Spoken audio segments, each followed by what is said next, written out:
J'aimerais maintenant vous présenter une petite séance de travail avec les élèves qui a été filmée lors d'un petit concours de construction sur les haïkus.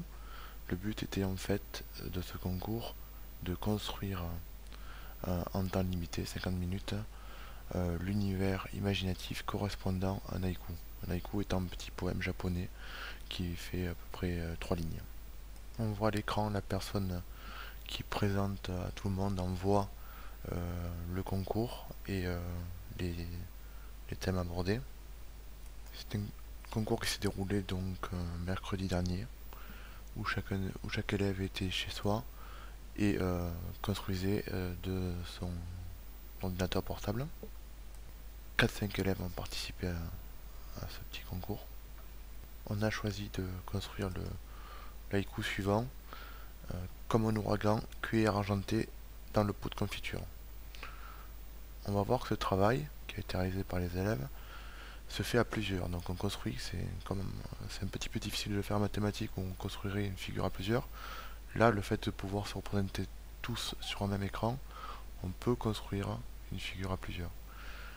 Donc un élève va se charger de la construction du pot de confiture, un autre de la cuillère, un autre de l'ouragan. Et en communiquant par le chat, ils organisent leur co-construction. C'est un travail évidemment très difficile à faire en cours, classique. Alors ça nous permet de parler aussi de quelque chose de très intéressant dans l'utilisation d'OpenSim, c'est qu'on travaille énormément la communication, puisque tout se passe la plupart du temps par chat. Les élèves au début est arrivé avec un niveau en français qui est assez décevant, puisqu'ils ont été quand même choisis parmi des élèves en difficulté de 6e. Et le fait de pouvoir communiquer par chat, au tout début ils étaient toujours en SMS, et bien, le fait de pouvoir venir ici souvent et régulièrement leur a fait faire des progrès énormes en communication. Bon, après, si vous lisez ce qui est écrit, et que c'est à peu près écrit en français correct, moi je fais un petit peu des fautes même d'ailleurs, mais bon, c'est aussi dû par le fait que à la fois je filmais, je leur expliquais, puis c'est un petit peu difficile de tout mener en même temps.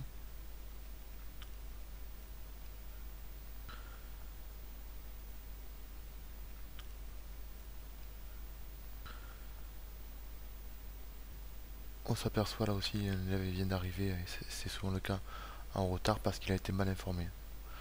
L'information sur les rendez-vous sur Twitter ou Facebook, donc par les réseaux sociaux. Voyons maintenant un second événement assez intéressant auquel les élèves ont participé, même s'il a un peu moins de rapport avec les mathématiques, puisque la construction n'a pas été faite par nous. Donc les élèves ont assisté dans une représentation qui s'est déroulée en même temps en réel sur Rennes et qui était filmée et vidéo projetée dans la salle. Ce qui est intéressant, c'est que les élèves ont pu y assister avec leur professeur de musique et la professeure de musique expliquait en même temps que se déroulait l'opéra en chat ce qui se passait réellement et plus clairement. Cela a permis de faire connaître l'opéra à des élèves